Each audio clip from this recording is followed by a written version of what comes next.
ഇപ്പോൾ കേട്ടൊരു വാർത്തയായിരുന്നു, താമരശ്ശേരിയിൽ, അതായത് ഞങ്ങളുടെ നാട്ടിൽ ലഹരിക്കടിമയായ മകൻ അമ്മയെ വെട്ടിക്കൊന്നു എന്നത്. ഇത്തരം വാർത്തകൾ പുതുമയൊന്നുമല്ല. എന്നാലും ഒരമ്മയെയും അറിഞ്ഞുകൊണ്ട് നോവിക്കാൻ ഒരു മകനോ മകൾക്കോ സാധിക്കില്ല. കുഞ്ഞുനാളിൽ അത്രയും ത്യാഗം സഹിച്ചാണ് ഓരോ മാതാവും തന്റെ മക്കളെ വളർത്തുന്നത്. പല ആഗ്രഹങ്ങളും മനസ്സിലൊതുക്കി ജീവിക്കുന്ന പല അമ്മമാർ നമുക്ക് ഇടയിലുണ്ട്. സത്യത്തിൽ സോഷ്യൽ മീഡിയ തുറന്നിട്ടുണ്ടെങ്കിൽ നമുക്ക് ഇത്തരത്തിലുള്ള വാർത്തകളാണ് കൂടുതലായിട്ടും കാണാൻ സാധിക്കുന്നത്. ഇന്നത്തെ തലമുറ മയക്കുമരുന്ന് എന്ന അടിമത്തത്തിൽ പെടുന്നത് ഒരു ഭീകരമായ യാഥാർത്ഥ്യം തന്നെയാണ്.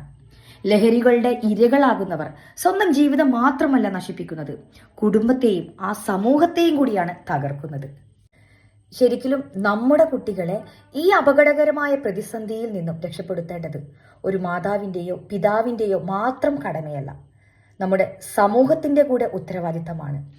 ലഹരിയുടെ പിടിയിൽപ്പെട്ട് നാശം നേരിടുന്ന ഈ തലമുറയെ രക്ഷിക്കാനുള്ള ശ്രമങ്ങൾ സമൂഹം അണിനിരന്നാൽ മാത്രമേ ഫലപ്രദമാവുള്ളൂ.